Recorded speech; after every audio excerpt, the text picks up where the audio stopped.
From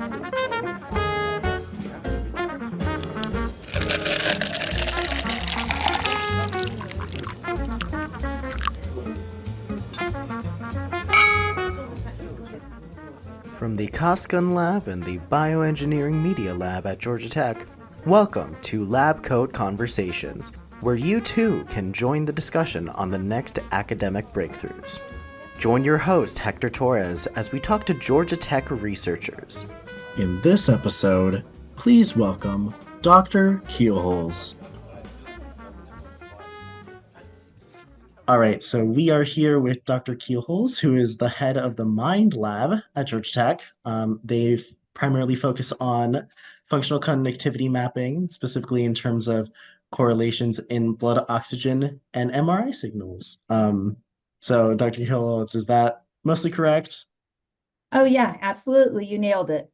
Great. So can you tell us a little bit about your lab? What does MIND stand for, and could you possibly define functional connectivity for everyone listening? Sure. So MIND stands for Magnetic Resonance Imaging of Neural Dynamics. And I know that that's not a very good acronym, but it's okay because in the field of MRI, we have a history of really terrible acronyms. So my lab fits right in. In terms of functional connectivity, I need to take a step back for a minute. We're interested in the intrinsic activity of the brain. So what's going on, not specifically in response to a particular task or a particular stimulus or a particular thought, but kind of what's going on in the background all the time. And to study this, we use a technique similar to functional MRI. Most people know about that. We have an MRI scan that's sensitive to changes in blood flow and oxygenation. And we look for changes when we give a task or stimulus to see which area becomes active. So we use the same technique, but now there's no task or stimulus. We just use this method that's sensitive to spontaneous changes in blood oxygenation and flow. So that makes it a little tricky to know what's active at any given point. The changes that we're looking at are very small. They're on the order of 1%. And the noise is also on the order of 1%. So you can't just look at a time course and see a blip and say, oh, that's when that part became active. So we had to come up with other ways to understand that. And the one that most people use is called functional connectivity. And so functional connectivity is based on the idea that if activity in one area is going up and down, and activity in a different area is going up and down in sync with that first area, they must be talking to each other, i.e. there's some sort of functional connection. And so functional connectivity basically means correlation between the time courses from different areas of the brain, areas that seem to be coordinating their activity somehow. Very interesting. Are there any specific areas of the brain that you have looked at that you know for sure talk to each other in this way? Well, the whole brain is organized into these communicating patterns. And one of the one of the findings that my research really emphasizes is that we should consider the brain as a whole, and that the whole brain exhibits these sort of spatiotemporal patterns, so that even areas that don't look like they're talking to each other may be related with a time lag. And so there is this sort of organization of activity that takes place across the whole brain, and we need to think of it maybe more like a complex system than just a static network. So something more like, weather or climate, and how, you have pressure systems moving through over time that changes how different areas interact. That's great. So speaking about your lab, are there any interesting projects possibly going on in your lab that you think could be cool to talk about, let people know? There are two new techniques we're developing that I'm really excited about. I said we have kind of this complex systems perspective on the brain. And so we try to make models of that, and we want to be able to understand if our models are working. And that means we need to be able to perturb the system. So we've been working with David Weinschenker here at Emory, and we've got a method now for doing optogenetic stimulation in fMRI. So the optogenetic stimulation lets us go in and turn on or off specific cell targets, specific types of cells in specific areas, and see how they influence the organization of this activity across the brain. So I think that's super exciting. The other technique that we're just getting going, I mean, we've just got the first data on this, it's really beautiful, is simultaneous wide field optical imaging in MRI.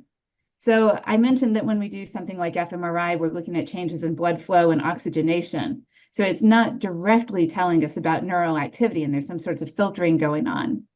On the other hand, wide field optical imaging can be done with neurons, with fluorophores that are selectively targeted to different types of neurons, like excitatory or inhibitory, or even to glial cells like astrocytes. And so we can look at the dynamics in those particular types of cells and try to understand how they relate to what we see with fMRI and how the more localized patterns fit into the context of this whole brain activity. So I'm super psyched that that's starting to work. That's great to hear. So we're gonna shift a little bit because we talked a lot about the gritty science on it. But can you tell us a little bit about like the importance of your research and how it like might affect society as a whole? So what we want to do, and this is far away. I hope we'll get there by the end of my career, but I don't know.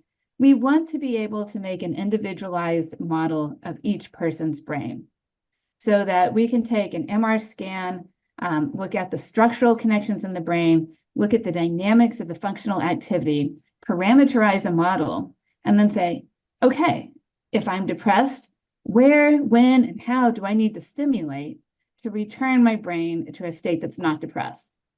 And so it's a very generic approach that should allow us to treat a lot of different psychiatric and neurological conditions.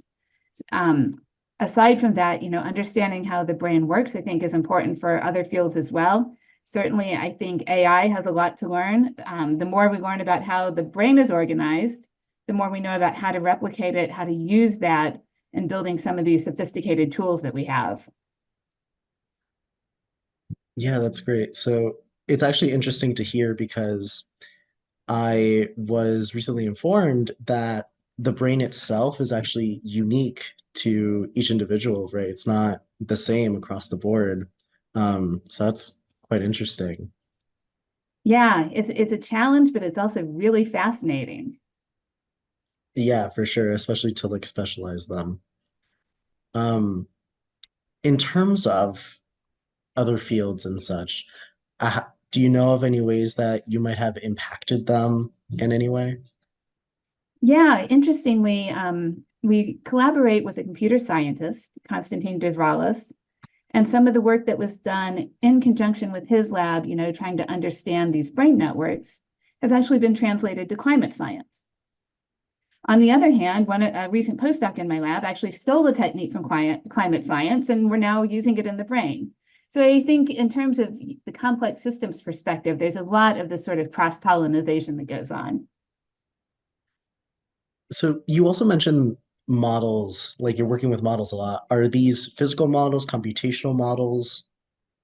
Computational models, for the most part. I should say we also do a lot of our work in rodents.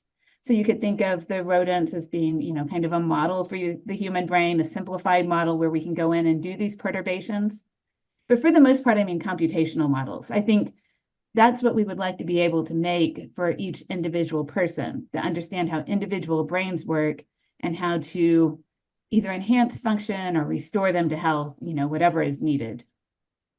Yeah, for sure.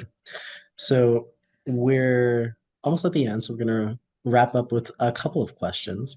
So what would you say to any students who are looking to either enter research or students who are looking to enter your lab specifically? Well, first of all, I'm thrilled to hear that they are interested in research because I think it's super fun. I've never regretted. I started doing research in high school and I've loved it ever since. I think it's just the coolest thing that you can do for a living. And I guess my other advice is just follow your curiosity. Don't feel confined to a field or to a project. There are a lot of times when science has benefited from an outside perspective. And what about, do you have any specific comments about students in your lab specifically? How could they get involved? If you're interested in getting involved, let me know. Usually what we do is we talk to the grad students and the postdocs in the lab and see if anyone has a project that they're looking for assistance with. And that's a great way for an undergrad to come in, to learn kind of what's going on and get a little bit of familiarity with the analysis and with the data that we do. And then from there, we can go on to design your own project. I've had undergrads who have written papers. It's been really great to see how successful some of them have been. That's great to hear. So if people are interested in your lab, where can they find you the best? Well, my office is in HSRB2 over at Emory, room W230. You can always reach me by email, shella@gatech.edu. And otherwise, track down one of my students. They usually know where to find me. All right. Well, thank you so much for coming and talking to us. It's been a pleasure. Thank you for giving me the opportunity. For sure.